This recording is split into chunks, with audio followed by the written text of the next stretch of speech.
Zoti Tomori, në studion tonë kemi folur shpesh, kemi patur dhe politikan të radhës, se nuk vinë politikan të radhës, Mëslim Murizi flistet, sot se gjitha do të në atë, vetëm një që flet për këtë gjë ishte ky, Mëslimi dhe të tjerë, ky qingojnë se janë të lidhur me interesa me gjëra, po thoqin shifra shumë të larta, mbi 10 miliard.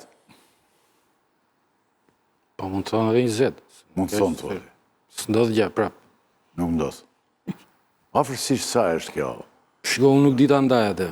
Ajo që ditë theme është që gjitha kjo është histori qesharake, dhe ne kemi debatuar këtu kur ndodhi dhe aksioni, që unë kam thënë që atyre kjo nuk ka fokus interes publik. Është thjesht janë intriga, dhe si që rezultoj e tillë. Sepse hetimi për Bankersi nisi nga 4 kompani, të cilat i kishte bërë vetë Bankersi, me të cilat nxirrte parat nga thesi madh, i nxirrte i zhdukte në llogaritë e veta. Në bankave që janë këtu, Raiffeisen i përdor të këtu. Nëpërmjet jo, ajo përdor një llogari në Vjenë, që këta kanë miratuar në kontratën koncesionare dhe kjo është një çmenduri tjetër, pra nafta është e shqiptarëve, parat nuk vinë në Shqipëri për asnjë moment, shkojnë në Vjenë. Dhe prej aty Bankersi pastaj i menaxhon, ndan, paguan këtë doj dhe Vën çfarë doj? Dikush i çon në Vjenë. Përmbarusit rrinin në radhë, dhe jo vetëm përmbarusit për llogaritë privatëve, por edhe përmbarusit të cilët duhet merrin detyrimet e shtetit, taksa, tatime që Bankersi kishte, dhe në Shqipëri nuk kishte asnjë lek, nuk kapnin dot asgjë sepse parat shkonin në Vjenë. Po ajo që po thoya është kjo që kjo nisi si një histori qesharake dhe po përfundon e tillë, sepse thash është një hetim që nisi nga hetimi tatimor, pra e ka nisë drejtoria e tatimeve, e cila pas se Bankersi me 4 kompani satelite që i kishte krijuar vetë, nxirrte para jashtë thesit dhe shpangte taksat. Sepse normalisht transferonte fitimin nga vetja e vetë te këto kompanit. Bankersi ka një normë tatim fitimi 50%. Pra, ka një koeficient caktuar që kur rikuperon kostot e investimeve që ka bërë, duhet ta ndaj fitimin për gjysmë me shtetin, sepse shfrytëzon një pasuri që është e shtetit, është publike. Dhe prandaj ka dhe normë taksimi që nuk e ka si biznes tjetër. Bizneset e tjera kanë 15%, sa që është shkalla statutore e taksës në Shqipëri. Këtu taksohet 50%. Këta, për mos të vajtur... Te ky shifër? Te kjo shifër, pra për mos të dalë pozitiv që të pagoni 50% që i mbenin këto historirat me... Dhe dilin këta sa përqind më pak se 15? Po pra rinin gjithkohën poshtë dhe nuk... Gjithmonë me humbje. Nuk shkrej... Pra, nuk shkrej, nuk futej, nuk hynte në fuqi asnjëherë 50%. Sepse 50% që hynte në fuqi kur kompania kishte rikuperuar të gjitha parat për investimet që ka bërë në fushën pra në vendburimin e Patos Marinzës. Çfarë ndodhi? U bë gjithë ajo Zallamai, u arrestuan njerëz të cilët tashmë janë liruar, ndërkohë u morën ndonjë lek? U morën ndonjë para? Zero. Pra, çfarë na duhet ne? Na duhet që të kapim 2 apo 3 kinezë dhe t'i mbajmë burg qoftë edhe për 4-5 muaj sa ndajnë ata, po qoftë edhe për jetësisht po desh. Apo na duhen parat? Për një të gjesh, për gjitha. Këto 2 ditë, 3 ditë fundit, unë shkonja në Durrës, se ka trafik, më themoti, për shkonja pse ka aq trafik të sëshëm, shkonja të stomatologu im, i cili është njeri zoti shumë që më ndihmon mua për këtë. Edhe mbaronja punën derisa të bëj një gjë, të përgatitej, i binja aty te pedonalja dhe më dilte përpara një 16 kaç, të cilin e kanë ata që janë të ndaluar, por ai funksionon të normalisht dhe e kishin të gjithë. Kjo i bie tani që të marrin le të na japin edhe neve në 3-4 katë dhe le të na marrin pa kohë. Po, atëre, prandaj thash që kjo është qesharake. Kjo po bëhet qesharake. Sepse këtu, ç'a bën këta? Po hetohet 20 vjet. Po hetohet për 20 vjet.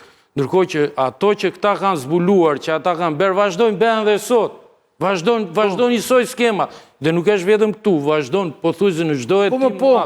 Pra këtu bëhet sikur hetohet, arrestohen ca njerëz, disa dalin nga burgu pas 3-4 muaj, ca me procedurë, ca qyqar që i caktojnë për të bërë burg i lënë aty, dhe parat nuk duken gjëkundi. Sa është shumë e parave që duhet merrte shteti. Vetë tatimet, kur qonë kallëzimin prokurori që u bën arrestimet, flisin për shifra me miliarda. pra që janë shmangur, miliarda. Por tani Aty kishte edhe disa pasaksi, po çfarë rëndësie ka kjo? Është një para e cila duhet të ishte pasuri e qytetarëve, duhet të ishte vjel në arkën e shtetit dhe që nuk vilet, dhe skema vazhdon, edhe sot. Për të mos them pastaj, demet e tjera që besoj do t'i prekim edhe më vonë, sepse nuk janë vetëm kosto e taksave të pambledhura. Ajo kontratë ka lënë dhe shumë demet tjera, të cilat qëllimisht nuk po i merren, pra nuk po detyrohet kompania t'i paguaj. Qartë. Soko?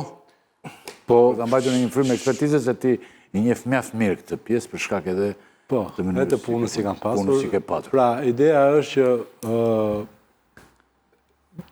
abuzimi ose evazioni ndodhet në dy krah. Qoftë nga krahu të ardhurave, qoftë nga krahu i shpenzimeve. Duhet të kemi parasysh se në kontekstin e abuzimit, pra në kontekstin e evazionit, një kompani do të bëjë ç'është e mundur për të ulur sa më shumë të ardhurat në mënyrë fiktive ose për të rritur shpenzimet në mënyrë fiktive. Dhe natyrisht që një kompani që ka parasysh rritjen e evazionit fiskal ose arritjen e një synimi që është fshehja e tatim fitimit, përpiqet të fshehë të ardhurat e para. Si fshehë të ardhurat duke bërë shitje fiktive. Çka duhet të them, nëse unë kam një shishe ujë dhe dua t'ia shes yllit, i cili është bursa, po themi, është çmimi i bursës, unë nuk ja shes yllit drejt për drejt. Ja jap batonit me çmim më të ulët dhe i them batonit jepi atij yllit. Batoni ndërkohë është një lloj me mua sepse ne jemi kompani e lidhur. Ne jemi vëllezër. Unë me batonin jam vëllezër, unë jap batonit tash aty. Ndërkohë që shteti shqiptar ja ka mund detyrimin. Fitimin e merr batoni, unë paguaj taksën. Për sa kohë që unë nuk dal me fitim, nuk kam taks. Atëherë jemi në rregull, fitimin e merr batonin, në fund fare kemi marrë ne bashkë. Kjo është pjesa e të ardhurave, si ulen. Bankërsi deklaronte me 70% shitjet. 70% brendit. Ka shit, mund të marrim edhe fatura të kohës, në cilat është shitur nafta e bankërsit, është shitur gjithmonë me 70% brendit. Ndërkohë që në treg fare dilte me 100% brendit. Nuk diskutohet. Qartë. Më kupton? Pra, brendi, ai brend që na zë, pra që merr cif medi që quhet, që përfshin edhe Shqipërinë. Kjo është mënyra e parë. Mënyra e dytë është rritja e shpenzimeve. Pra pasi ka ulur të ardhurat, dua dhe të rrit shpenzimet. Si rrit shpenzimet? Prap me batonin që është vllai im, i them batonit, baton, sa është ajo shishe e ujit? 500 lek. Shitja vllait ti për 2000 lek. Më kupton? Dhe batoni ma shiste mua që jam pengërsi, për 2000 lek dhe më prisej faturë 2000 lek. Ndërkohë unë ja deklaroja shtetit shqiptar me 2000 lek shishen e ujit, që bën 500 lek, a 300 lek, kujtë sa bën. Më kupton? Po çfarë bënte? Ky 1700 lekë çfarë bënte? Ulej fitimi. Fitimin e merrte batoni.